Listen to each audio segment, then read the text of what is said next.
Ini aja. Banyak na komento.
Lanjut lagi sesi A.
Ano apa ini namanya?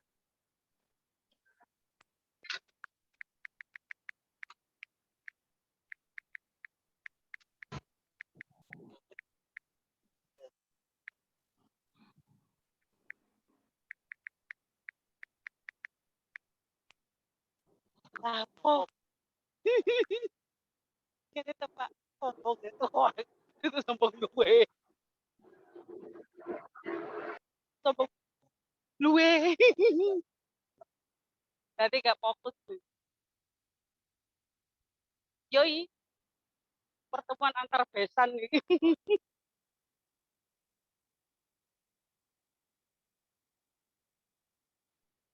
Duh, pelecehan itu. Itu kayak kresek.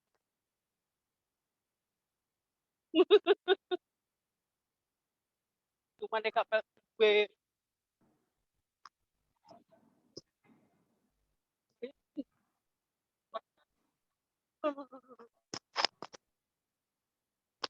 Kayaknya dah jemput.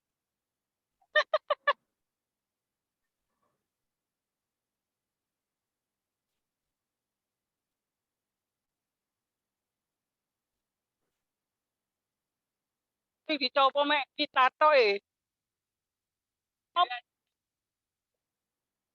ngepot aja.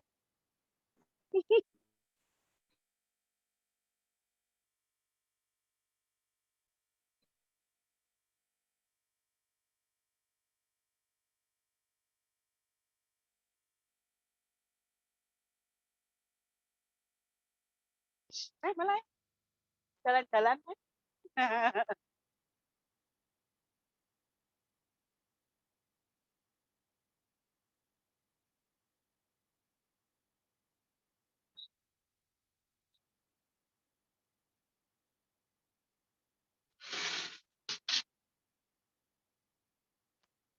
Wah,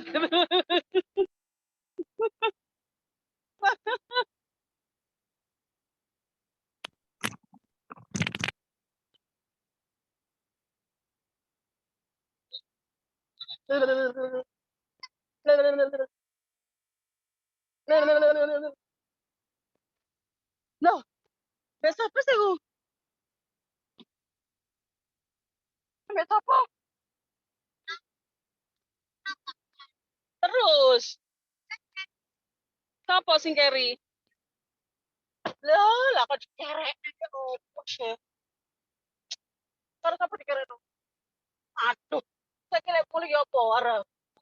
Baru. Iya, kangen le.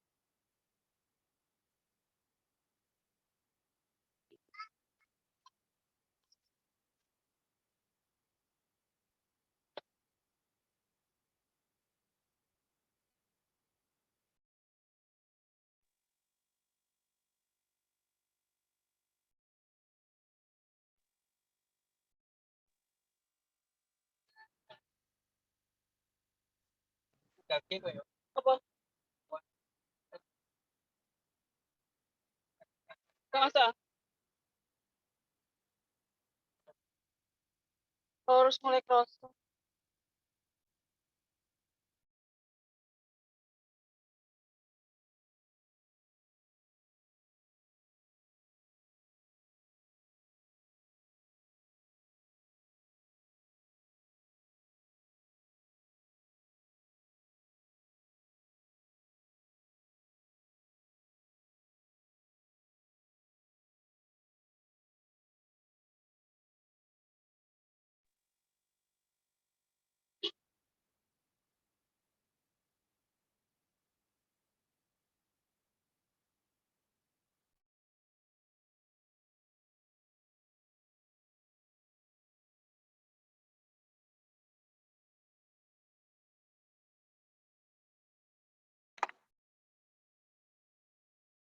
Assalamualaikum warahmatullahi wabarakatuh semuanya. Waalaikumsalam warahmatullahi wabarakatuh. Waalaikumsalam. Sore Pak. semuanya, semoga semuanya sore, di Pak. dalam kondisi sehat walafiat. Amin. Amin, Pak. Sore, Amin. Pak.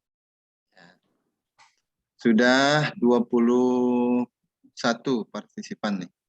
Mudah-mudahan yang belum itu bisa ikut hadir. Oke ya, kita mulai saja sambil berjalan karena kita waktunya nggak panjang nih. Bismillahirrahmanirrahim. Assalamualaikum warahmatullahi wabarakatuh. Waalaikumsalam warahmatullahi wabarakatuh. Waalaikumsalam warahmatullahi wabarakatuh. Waalaikumsalam, Pak. Di pertemuan kali ini kita melanjutkan perkuliahan di pekan yang keempat. Mudah-mudahan kita senantiasa dalam kondisi sehat walafiat. Kemudian teman-teman yang dalam kegiatan sehari-hari diberikan kelancaran dalam beraktivitas. Amin.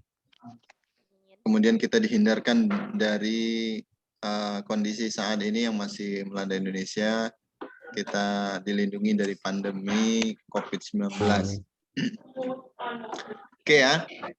Di Mas Adris, gimana? Siapa? Sudah ada persiapan? Untuk kelompok sudah, Pak. Saya sudah koordinasi dengan ketua kelas Bu Ya. Mbak Eka. Itu kelompok 1 kebetulan beliau, Pak, dan infonya sudah siap sih, Pak, untuk presentasi, Oke, Pak. oke. Itu, Pak. Iya. Kita Mbak Eka-nya mana? Hadir Pak, maaf saya Oh, hadir. offline off cam karena kebetulan saya sambil Oke. isolasi juga Pak. Oh iya, mudah-mudahan Iya. Mbak Eka diberikan kesehatan segera sehingga bisa beraktivitas Amin. seperti mana biasanya. Amin, makasih Pak. Oke ya.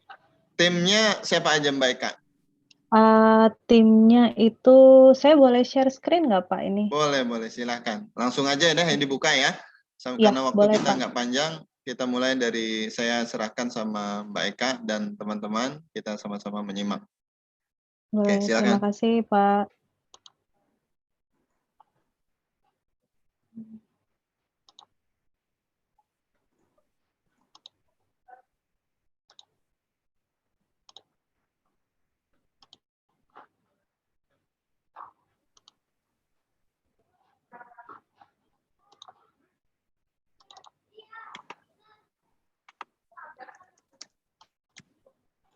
Kelihatan nggak ya? Ya, muncul, cuman masih belum terbuka PowerPoint-nya. Oh.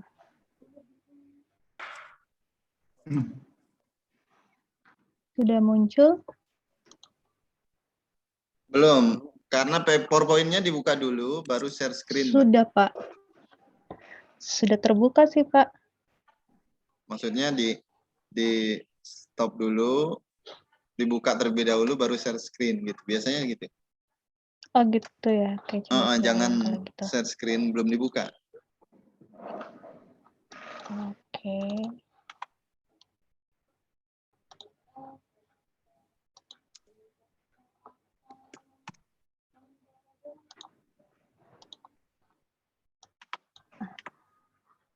Nah, sudah muncul. Udah muncul ya. Ya. Oke, selamat siang rekan-rekan sekalian. Saya mewakili kelompok 1.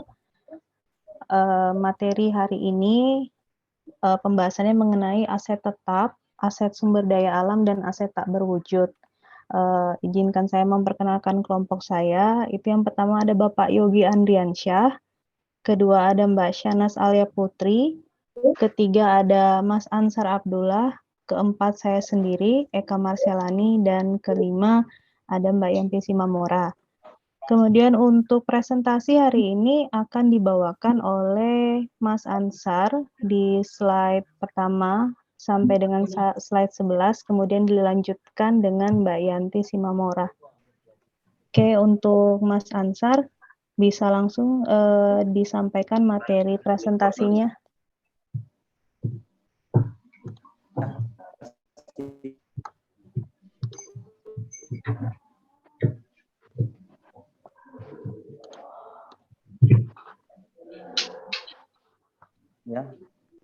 Ya Pak, terima kasih Pak atas waktunya Pak.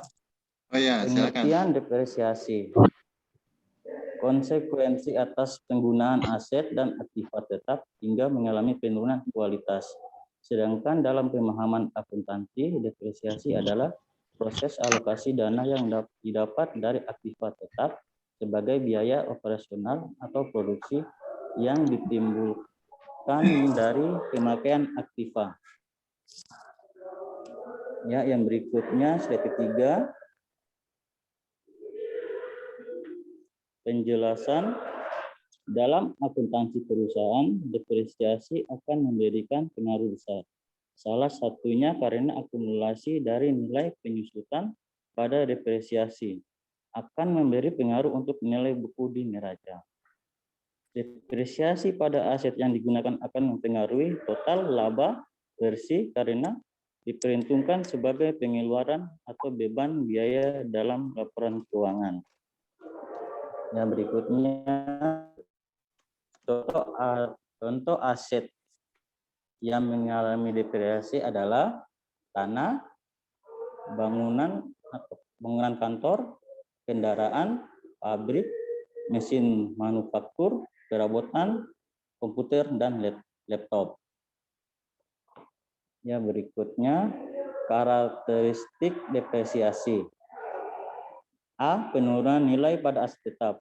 Penurunan ini memiliki sifat permanen, di mana setelah nilai sebuah aset berkurang, tidak akan bisa kembali nilai semula. Yang B. Proses secara bertahap. Depresiasi merupakan berkurangnya nilai untuk aset, baik dikarenakan penggunaan maupun berakhirnya waktu. Gedung dengan masa sewa 5 tahun berarti akan memiliki durasi waktu 5 tahun sampai waktu berakhirnya waktu sewa. Ya, yang berikutnya karakteristik depresiasi. C. Depresiasi bukan proses untuk menilai aset, melainkan proses mengalokasikan biaya dari suatu aset demi membuat masa penggunaan lebih efektif. Yang D. Depresiasi mengurangi nilai buku di laporan keuangan, bukan nilai pasar untuk aset tersebut. Contoh, bangunan rumah mengalami depresiasi dalam nilai buku, meski harga pasaran rumah tidak berkurang. Yang E. Depresiasi digunakan hanya untuk aktiva berwujud. Penyusutan tidak berlaku untuk aset dan aktiva tidak berwujud. Ya, yang berikutnya, faktor-faktor berpengaruh pada depresiasi. 1. Harga beli yang dikeluarkan untuk membeli aset dan aktiva tetap.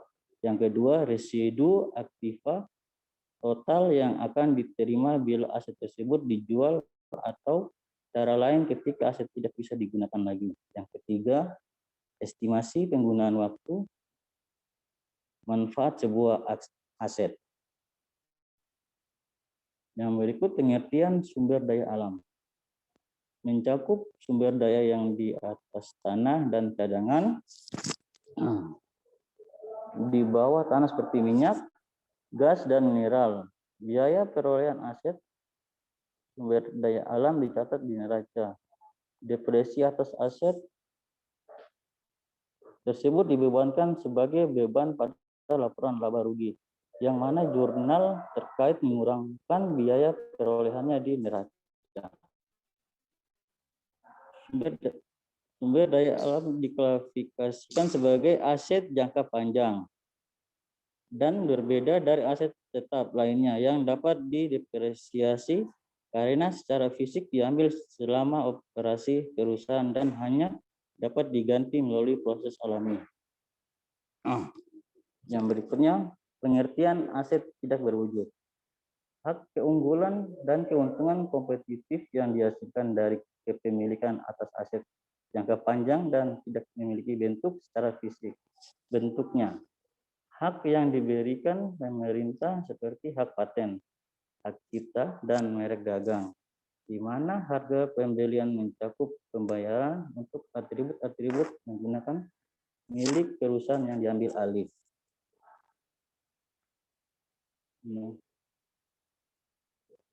Yang berikutnya, kelompok aset, hak berwujud, dan tarif amortisasi. Seperti yang dilihat, kelompok aset hak berwujud, kelompok 1, masa manfaat, dan tarif amortisasi metode garis lurus. Tarif amortisasi metode saldo menurun, ya, seperti yang di tabel. Kelompok 1 4 tahun, dia tarifnya amortisasi metode garis lurusnya 25%, tarif amortisasi metode saldo menurunnya adalah 50%. Ya, yang berikutnya ada kelompok 2 8 tahun 12,50% dan tarif amortisasi metode saldo menurun 20%. Yang kelompok 3 masa manfaatnya 16 tahun dan tarif amortisasi metode garis lurusnya 6,25% dan tarif amortisasi metode saldo menurun adalah 12,50%. Yang berikutnya kelompok 4 masa manfaatnya 20 tahun, tarif amortisasi metode garis lurusnya adalah 5% dan tarif amortisasi metode saldo menurunnya adalah 10%. Ya, yang berikutnya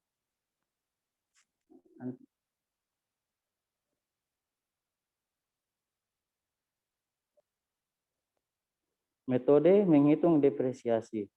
Metode garis lurus salah satu yang sering digunakan perhitungan depresiasi dilakukan atas fungsi dari waktu, bukan fungsi dari pemakaian. Yang kedua, metode aktivitas atau unit produksi, memperhitungkan depresiasi dari unit yang dihasilkan aset tersebut. Unit produksi dapat menggunakan satuan waktu maupun jumlah. Yang ketiga, metode saldo menurun. Depresiasi dihitung dengan cara mengalihkan tarif yang tetap dengan nilai buku aset. Karena nilai aset setiap tahunnya menurun, maka beban depresiasinya tiap tahunnya juga selalu. Ya, yang berikutnya mungkin dari Mbak Yanti bisa menambahkan. Baik, saya melanjutkan. Contoh soal metode garis lurus. PTA memiliki aset tetap sebesar 24 juta, estimasi nilai residu adalah 2 juta, dan estimasi masa fungsi 5 tahun. Hitungan depresiasi tahunannya adalah, kita bisa lihat di bawah, jawabannya penyusutan tahunan sama dengan biaya perolehan dikurangi dengan nilai residu dibagi dengan masa manfaat sama dengan 24 juta dikurangi dengan 2 juta dibagi dengan masa manfaat yang tadi yaitu 5 tahun sama dengan 22 juta dibagi dengan 5 sama dengan 4.400.000. Berikutnya, Contoh soal metode garis lurus, peralatan yang diperoleh pada awal tahun dengan biaya 125 juta memiliki perkiraan nilai residu 5 juta dan masa manfaat 10 tahun. Hitunglah 1. Biaya yang dapat disusutkan, kedua, tingkat penyusutan garis lurus, dan ketiga, beban penyusutan garis lurus tahunan. Jawabannya adalah 1. 125 juta dikurangi dengan 5 juta sama dengan 120, dan yang nomor 2-nya 100% dibagi dengan 10 tahun sama dengan 10%. Ketiga, 120 juta dikali dengan 10% sama dengan 12 juta. Next. Contoh soal metode aktiva atau unit produksi. Sebuah mesin dibeli seharga 250 juta, ditaksir memiliki umur ekonomi selama 5 tahun atau 500 jam kerja dan memiliki nilai sisa 50 juta. Diketahui jam kerja setiap tahun sebagai berikut. Tahun pertama adalah 100 jam, tahun kedua 120 jam, tahun ketiga 130 jam, tahun keempat 80.000 jam, tahun kelima 70.000 jam. Hitunglah besar penyusutan dengan metode unit produksi. Contoh soal metode aktiva atau unit produksi, besar penyusutan tahun pertama 100.000 dikali dengan 250 juta dikurangi dengan 50 juta dibagi dengan 40 juta dikurangi 500.000. Besar penyusutan tahun kedua 120.000 dikali 250 juta dikurangi 50 juta dibagi 48 juta dikurangi 500.000. Besar penyusutan tahun ketiga 130.000 dikali dengan 250 juta dikurangi dengan 50 juta dibagi 52 juta dikurangi 500.000. Berikutnya besar penyusutan tahun keempat 80.000 dikali dengan 250 juta dikurangi dengan 50 juta dibagi dengan 32 juta dan dikurangi dengan 500.000. Besar penyusutan tahun kelima adalah 70.000 dikalikan dengan 250 juta dikurangi dengan 50 juta dibagi dengan 28 juta. Next. Contoh soal metode saldo menurun. Pada tanggal 1 Januari 2018, PT HU membeli sebuah peralatan dengan harga 20 juta. Peralatan tersebut ditaksir memiliki nilai sisa sebesar 1.250.000 dan masa manfaat 4 tahun. Hitung beban penyusutan setiap tahunnya dengan metode saldo menurun. Contoh soal metode saldo menurun yaitu tahap pertama, cari nilai tarif penyusutan sama dengan 2 kali 100% dibagi dengan masa manfaat sama dengan 2 dikali 100% dibagi dengan 4 sama dengan 2 kali 25% sama dengan 50%. Di tahap kedua kita bisa lihat ada tabel penyusutan metode saldo menurun 1 Januari 2018 sampai 1 Januari 2021 di mana ada tahun beban penyusutan 50% dikali dengan nilai buku, kemudian ada akumulasi penyusutan, nilai buku, HP akum penyusutan. Di tahun ada 0 dan nilai buku HP akum penyusutan ada 20 juta. Sedangkan yang di tahun 2018 50% dikali dengan 20 juta sama dengan 10 juta dan di akumulasinya ada 10 juta. Kemudian nilai bukunya ada 10 juta juga. Di tahun 2019 50% dikalikan dengan 10 juta sama dengan 5 juta dan di akumulasi penyusutannya ada 15 juta dan di nilai buku ada 5 juta. Di tahun 2020-nya 50% dikali dengan 5 juta sama dengan 2.500.000 dan diakumulasinya ada 17.500.000. Di nilai bukunya ada 2.500.000.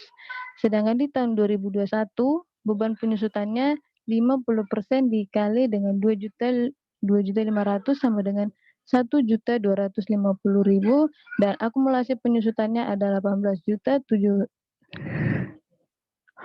maaf. Baik, Kak.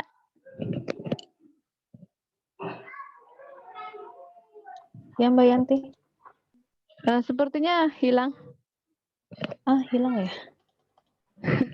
Di sini nggak hilang sih. Hilang di sini. Nggak tahu di mana yang hilang. Coba sebentar ya. Sudah kelihatan? Sudah, tadi masuk sampai di mana ya? Sini.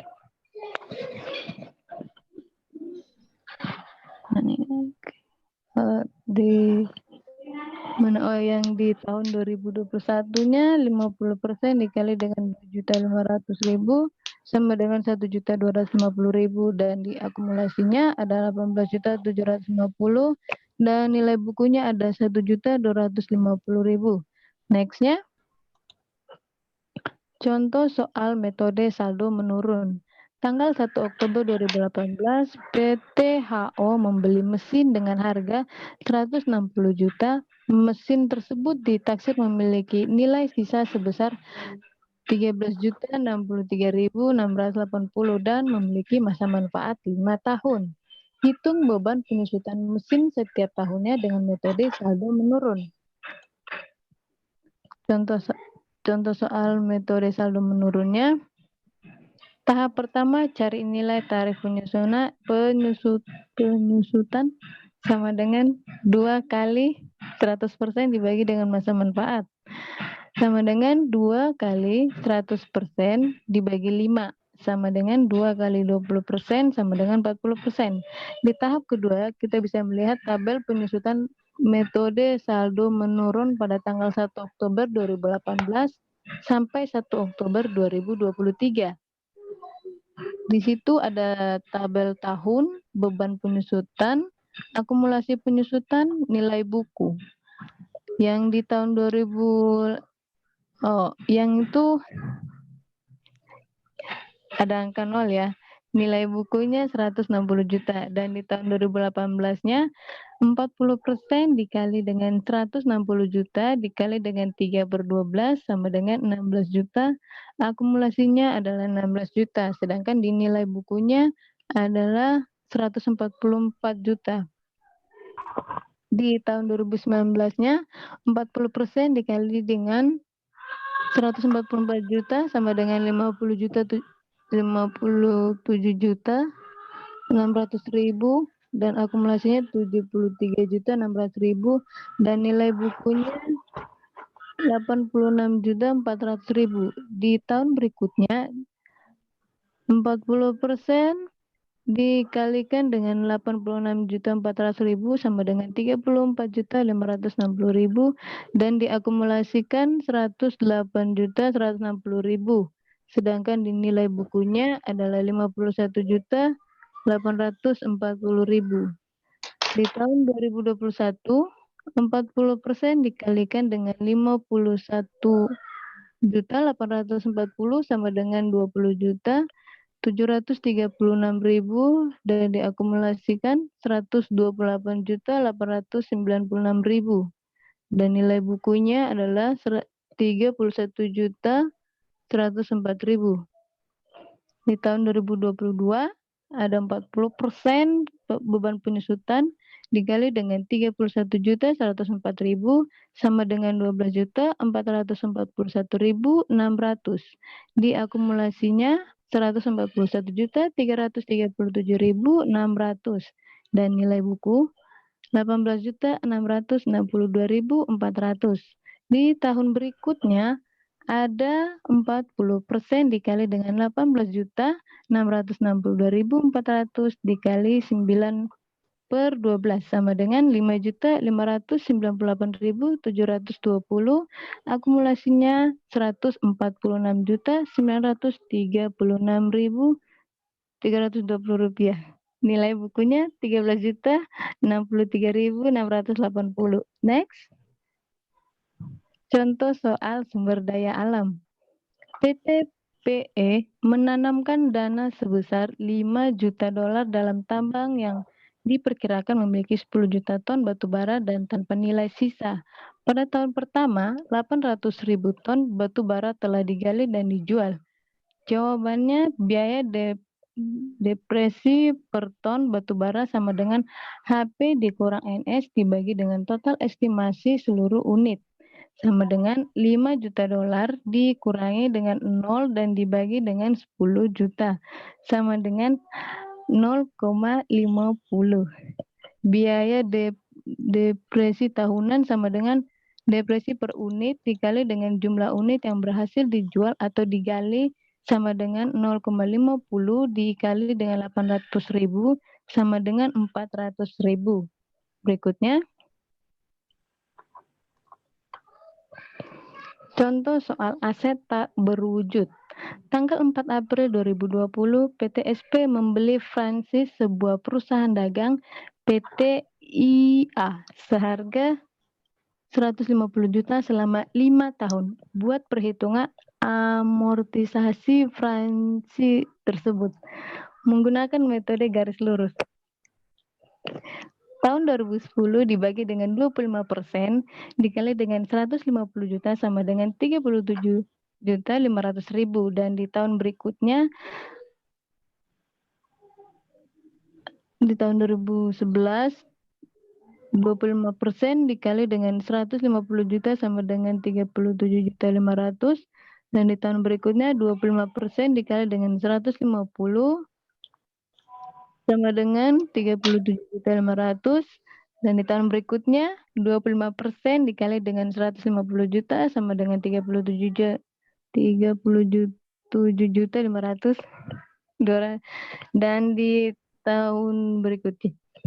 dan di tahun berikutnya 25% dikali dengan 150 juta 150 juta sama dengan 37.500.000. Berikutnya.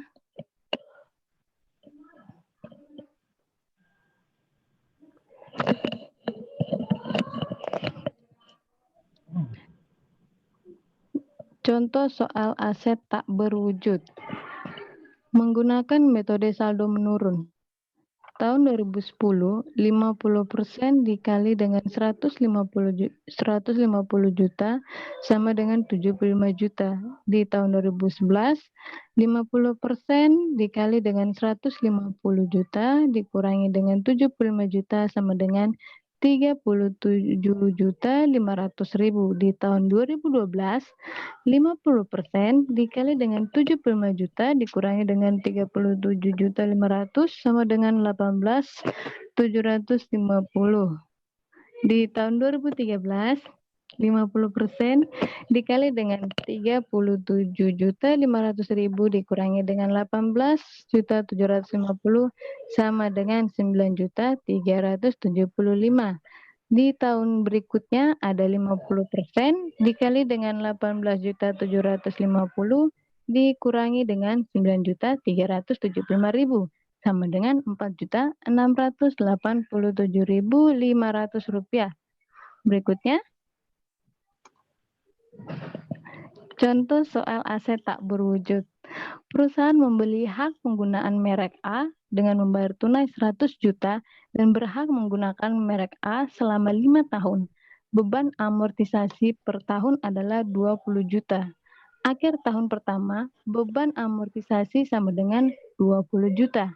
Akumulasi amortisasi sama dengan 20 juta. Nilai buku dibagi 100 juta dikurangi dengan 20 juta sama dengan 80. Akhir tahun kedua, beban amortisasi sama dengan 20 juta.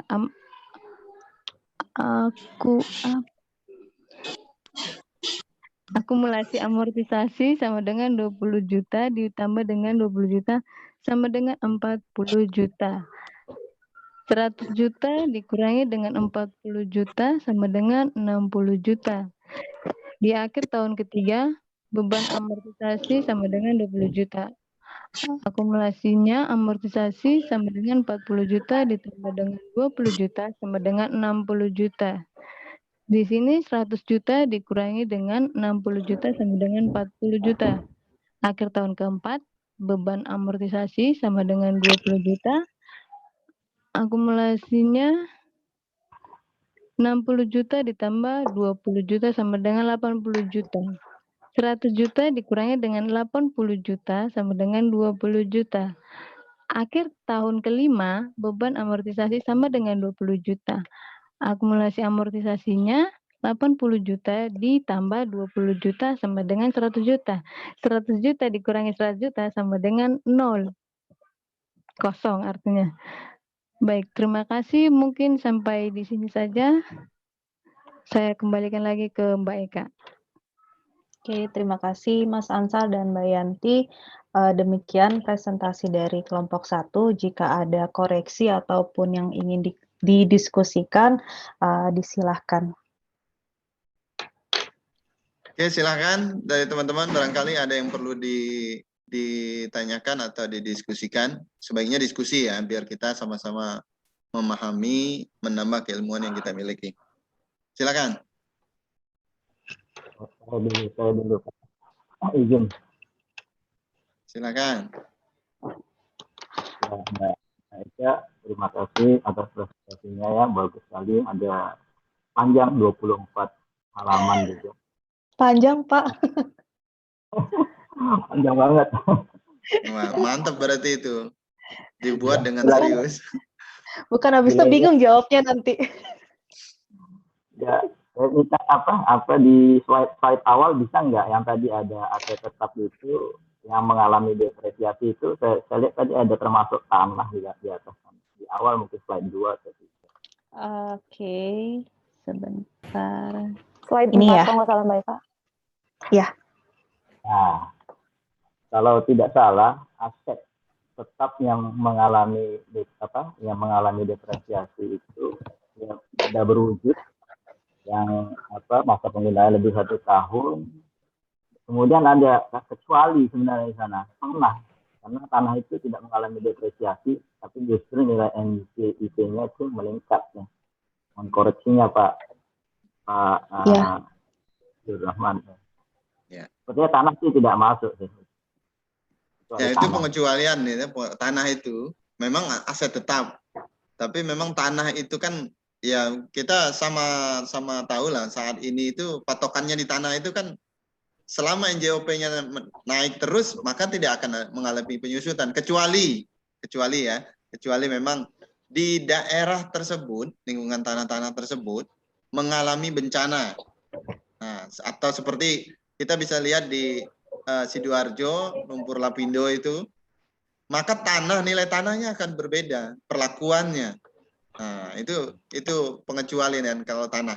Tapi kalau sifatnya seperti yang lain, bangunan, kendaraan, mesin produksi, kemudian perabotan yang lain-lain itu wajar karena dia memang nggak ada nilai tetapnya yang terus meningkat karena digunakan gitu. Itu bagus ini Mas Bejo pada saat melihat ada salah satu aset tetap yang pengecualian. Tanah itu perlakuannya berbeda untuk penyusutannya, bahkan hampir tidak mengalami penyusutan karena patokannya pada nilai jual objek pajak atau NJOP-nya. Oke. Baik Pak Bejo, terima kasih Pak Bejo untuk koreksinya. Baik Pak Bejo, saya sedikit menambahkan. Ya, Kebetulan silakan kemarin Pak saya Yogi. juga mencari-cari agak dengan tanah. Jadi kalau tidak salah, kalau dari sumber yang saya dapatkan, untuk tanah ini adalah sebagai aktif tetap berdasarkan harga perolehan. Pada dasarnya tanah ini tidak dapat disusutkan karena dalam kenyataannya harga tanah semakin tahun semakin naik, apalagi lokasinya strategis. Itu akan menarik secara pesat orang investasi terhadap tanah. Tadi saya juga sempat bingung, kok tanah sepertinya masuk ke yang disesuaikan. Ternyata memang yang seperti itu dengan Pak Abdul, saya coba dari beberapa sumber untuk penambah sharing kita. Jadi tanah ini karena untuk biaya perolehannya dia ada biaya konstruksi, relokasi, pembelian tanah, jadi seluruh pengeluaran untuk memperoleh tanah tersebut itu dimasukkan kepada biaya pembelian tanah. Itu juga termasuk biaya legal, pengukuran, notaris, segala macam. Nah, dengan kondisi yang kurang strategis, terus ada perubahan rencana pembangunan yang misalkan asal jalan tol ada ancang-ancang di sini ternyata dipindah, terus bencana alam salah satunya kemudian. Jadi menjadikan tanah ini mungkin jadi salah satu yang bisa disusutkan atau tidak disusutkan. Dia bisa disusutkan mengalami depresi ketika justru nilai tambahnya dalam kondisi yang tertentu, mungkin seperti itu. Pak Abdul, Pak Bajo, dan teman-teman. Ya, bagus Mas Yogi ngungkapin, Pak Yogi. Bapak ini manggil Mas ya. Bebas Pak, bebas. Iya, iya. Oke, ada lagi yang lain barangkali? Ya Pak, saya masih ada beberapa ini. Oh iya, silakan Mas Bejo. Silakan Pak Bejo. 17 Mbak Eka. Slide 17. Yang ini Pak? Iya, terus ada nggak salah pertanyaannya tadi di atas. Ini pertanyaannya. Oh sorry, 13. 13 dulu Mbak, 13 dulu. 13. Itu nomor 1. Nggak tahu apakah lebih baiknya, itu kan ada satu biaya yang dapat disusutkan. Apakah tidak lebih bisa di situ disebut biaya penyusutan yang dapat dibebankan. Nah, nanti kita tanya expertnya ini ke Pak Abdurrahman. Oh iya, kebetulan sih Pak untuk contoh-contoh soal ini memang kita dapat referensinya dari internet ya Pak. Jadi memang tidak ada satu ini yang kita ubah, khususnya ini saya waktu itu yang cari contoh soal yang garis lurus ini, memang nggak ada yang saya ubah karena saya memang kalau untuk akuntansi ini agak buta-buta, takutnya kalau salah saya ganti bahasanya, takutnya nanti persepsinya beda lagi, makanya mungkin nanti bisa Pak Abdul meluruskan maksudnya. Pertanyaannya apa Mas Bejo? Ini contoh soal metode garis lurus. Kalau metode garis lurus itu sebenarnya kan di dalam slide dalam video pembelajaran memang sudah ada untuk perhitungannya. Tapi memang kita bisa lihat sumbernya, sumber bukunya. Ya kurang lebih hampir sama semua sih, seperti itu. Nah, kalau terkait dengan contoh ini kan kata siapa tadi Bu? Mbak Eka itu kan karena ngambil dari Google, kita bisa lihat, kita sama-sama lihat aja nih. Posisi janggalnya di mana Mas Bejo? Janggalnya itu biaya kok bisa disusutkan gitu. Biaya penyusutan yang dibebankan, dapat dibebankan. Apakah tidak lebih baik begitu? Saya nggak dapat suara.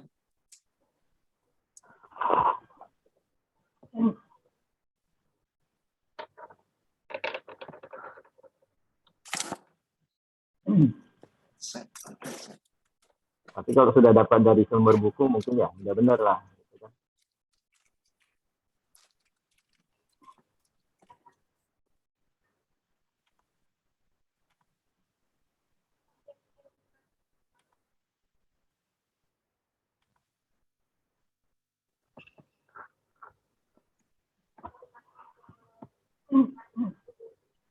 Halo? Ya, halo Pak.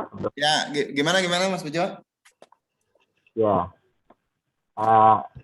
itu kan item nomor 1 itu Pak. Hitunglah biaya yang dapat disusutkan.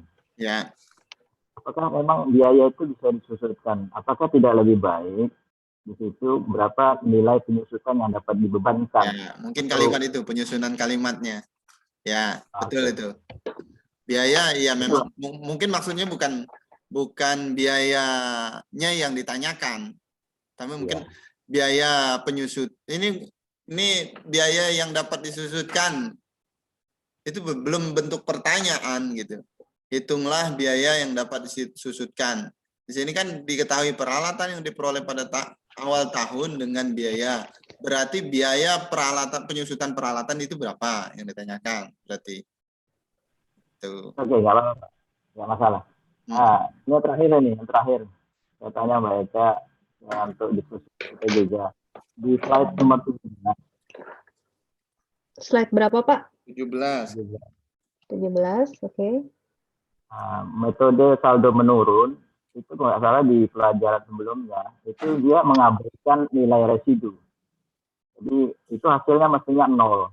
Di line terakhir, beberapa slide juga itu, mestinya itu nilai sisa berapa saldo bukunya, itulah berapa nilai penyusutan pada tahun terakhir tersebut. Sepertinya begitu.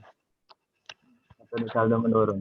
Karena kalau di slide nomor 17 ini, kalau kita tambahkan nilai penyusutan 2018, 19, 20, dan 21, itu masih ada nilai itu jadinya di sana. Kalau kita totalkan itu 18.750. Mestinya di tahun terakhir 2021 itu 2.500.000. Jadi saldonya 0. Mestinya begitu. Iya, betul. Ini kenapa?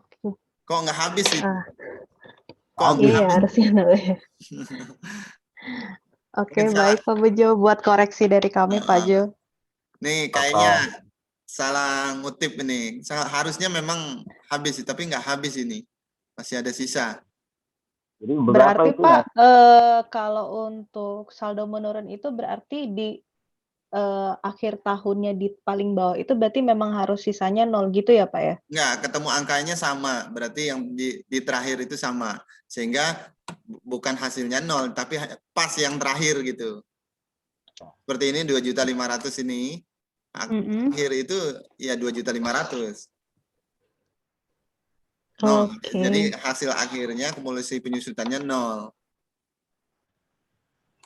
Oke, baik. Baik, Pak. Izin buka puasa katanya, silakan. Saya Mbak Eka, terima kasih Pak Abdul. Oke, terima kasih. Baik, Pak Bejo, terima kasih atas koreksinya. Teliti sekali. Yang lain barangkali, silakan. Nih sambil berbuka, kalau yang sudah berbuka tadi ada di chat, ada yang menyampaikan izin berbuka puasa, silakan. Jangan buka puasa mah kewajiban. Ada yang perlu menambahkan atau kalau di kemarin di kelas yang lain itu ada yang memberikan pengalaman di satu tanah yang memang sengketa, ya, aset ini. Kalau bicara aset itu sebenarnya luas. Nah, sengketa itu bisa dari badan usaha, kemudian bisa dari instansi pemerintah. Nah, aset-aset yang ada di pemerintah memang saat ini kan kita perlu pahami juga. Apakah semua aset yang memang barangkali ya kita bisa sharing.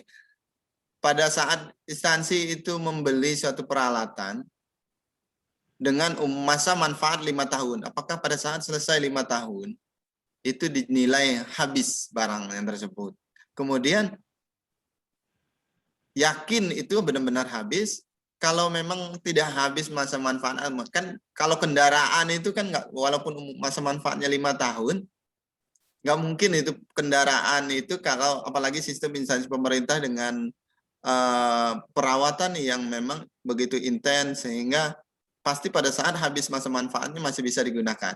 Nah itu jadi pertanyaan mahasiswa kemarin, gimana cara mengelolanya Pak? Kalau aset yang ada di pemerintah yang dianggap sudah habis pada saat audit, nah pencatatannya kemana? Gitu. Nah barangkali tim 1 bisa memberikan gambaran, kalau nggak bisa ya nanti kita sama-sama diskusi.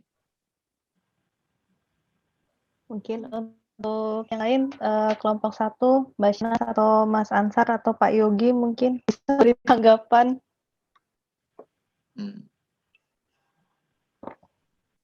Kalau Pak Yogi bergerak bidang apa kegiatannya Mas Pak Yogi?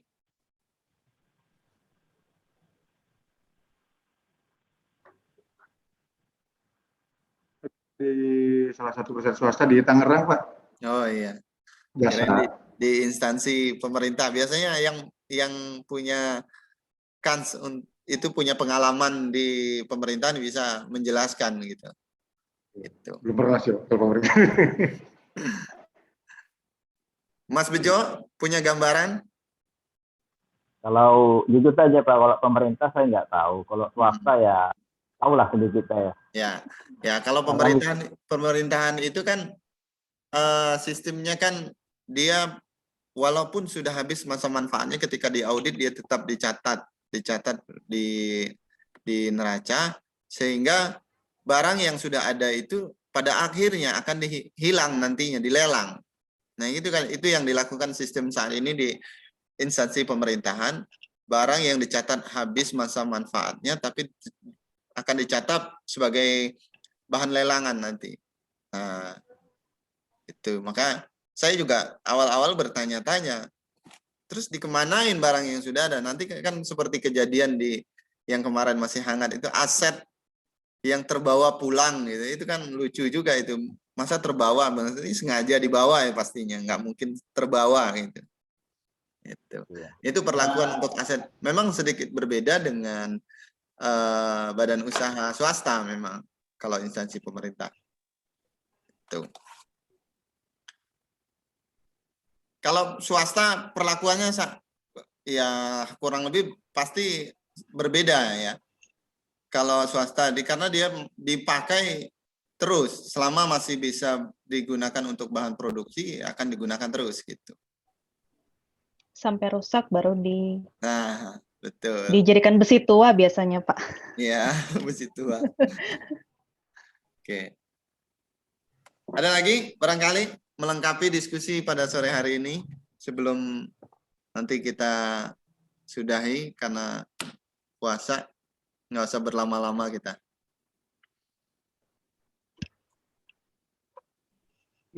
Oh iya, Pak Abdu, ya, kalau mungkin itu juga kali ya, apa namanya, saya ngelihat ada perusahaan yang dia banyak sewanya gitu, kayak mobil, dia sewa gitu. Terus ada peralatan mesin fotokopi, dia sewa. Mungkin ada hubungannya dengan depresiasi ini kali Pak ya? Ya kalau sewa beda masuknya Pak. Kalau ini kan yang dibicarakan aset. Aset itu yang dibeli. Aset. Dibeli oleh perusahaan, kan kriterianya dibeli oleh perusahaan, kemudian tidak untuk dijual kembali dengan masa penggunaannya minimal 1 periode. Nah, itu. Jadi beda. Kalau sewa kan masuknya ke beban sewa, walaupun pokoknya dia sewa kendaraan, dia dihitungnya beban sewa. Itu. Bukan beli aset ya. Itu. Oh iya. Ya. Oke. Gimana? Masih ada yang perlu ditambahkan? Cukup? Pak, saya Pak. Oh iya, silakan. Mbak Yanti Puspitasari. Iya. Dari mana Mbak Yanti? Gini Pak, saya dari Jayapura Pak. Ya, luar biasa. Silakan. Gini Pak, saya kan nggak punya pengalaman di bidang yang kayak gitu kan, tapi menurut pengalaman yang ada di sini ya, yang sering saya lihat, di sini itu apa ya, banyak kalau mau dibilang aset tanah sih banyak Pak, tapi yang banyak jadi di Papua, Mang.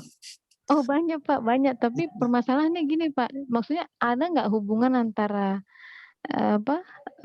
tanah yang sudah jadi hak milik, ini kan sistemnya kalau di Papua kan ada sistem adat ini Pak ya, adat dari suku ini atau pemerintah punya. Nah, jadi pertanyaan saya tuh sebenarnya tuh bagaimana ya caranya? Maksudnya kan pemerintah bilang ini aset tanah ini milik negara, milik pemerintah. Tapi kok ada orang yang menyangkut pautkan soal ini kan tanah milik adat. Nah, itu kira-kira gimana Pak caranya?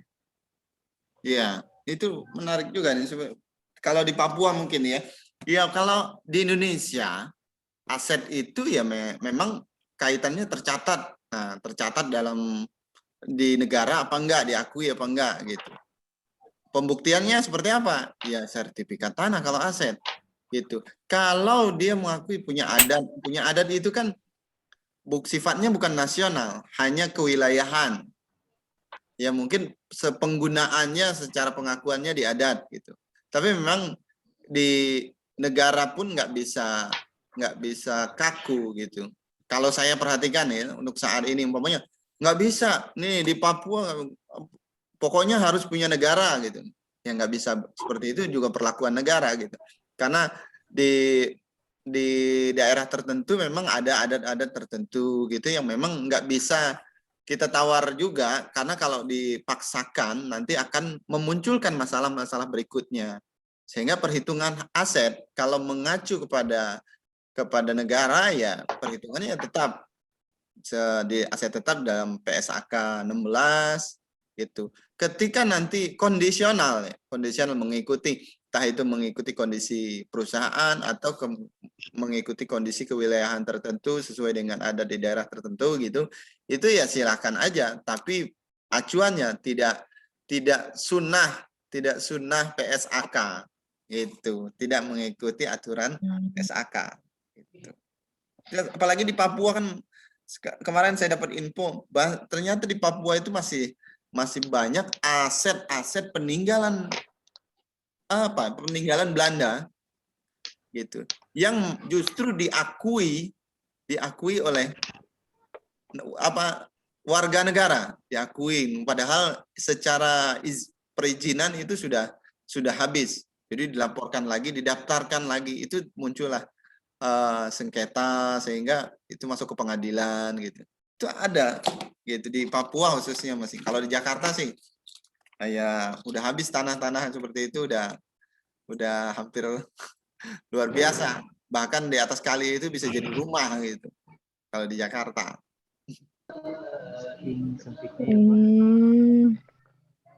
Seperti itu ya Mbak Yanti. Ada lagi? Baik, Pak. Pak, saya mau izin bertanya. Kalau nggak ada, kita bisa simpulkan Mbak Eka. Ya, kita sudahi. Mau disimpulkan dulu? Oke. Terima kasih untuk koreksinya dari teman-teman dan Pak Abdu juga. Untuk dari tim 1 kami menerima, memang kami sendiri memang menyadur dari beberapa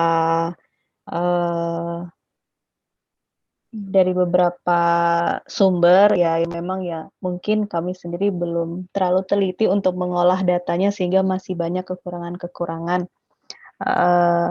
Cuma ya mungkin dari Pak Yogi atau Mbak Shanas yang lain ada yang mau menambahkan sebelum ditutup? Dari saya cukup, Mbak Eka, Mbak Shanas, terima kasih. Semangat terus. Ya. Pak Abdu, terima kasih Pak Abdu. Sama-sama. Intinya dari manapun sumber ilmunya, kita sama-sama belajar. Saya malah seneng. Apalagi zaman saat ini itu kalau belajar, kalau mungkin zamannya Pak Yogi dulu, sekolah itu mau buka Google itu susah ya Pak Yogi ya. Belum familiar buka YouTube. Belum ada Pak, belum ada Google. Sekarang itu kita mau belajar apapun, selama YouTube masih ada jaringan, bisa ketemu di YouTube itu. Itu luar biasa. Mau ngerakit, ya, ini kerekam ya. Bahkan merakit hal yang dilarang oleh negara pun ada di YouTube gitu. Nah, makanya itu keberuntungan kita hidup bisa bertemu di era saat ini yang kita bisa belajar dari media apapun. Gitu. Saya bilang kan dari awal, yang memberikan nilai memang saya, tapi secara keilmuan kita bisa serap dari siapa aja dan dari mana aja. Gitu. Oke ya. Jadi nggak masalah dari Google, perkara ada sedikit kekeliruan, kita sama-sama belajar. Oke ya. Nanti mohon dipersiapan di pekan berikutnya untuk kelompok berikutnya. Mohon diinfokan dan didiskusikan di grup. Kemudian hasil record hari ini Ya mudah-mudahan convertnya selesai besok, itu bisa saya tempel di LMS gitu. Saya unggah ke YouTube, nanti tempel di LMS. Itu biar teman-teman yang tidak bisa mengikuti bisa ikut mereview juga. Seperti itu. Cukup? Cukup, Pak. Cukup ya. Terima kasih semuanya atas kehadirannya. Mudah-mudahan kita diberikan kesehatan sehingga pekan depan kita bisa berjumpa lagi di Zoom. Saya akhiri. Wabillahi taufiq wal hidayah. Assalamualaikum warahmatullahi wabarakatuh. Waalaikumsalam warahmatullahi wabarakatuh. Warahmatullahi wabarakatuh. Terima kasih, Pak. Ya, terima kasih. Selamat berbuka puasa kalau sudah berbuka. Ya, saya akhiri Zoom-nya ya. Oke, Pak. Oke, Pak.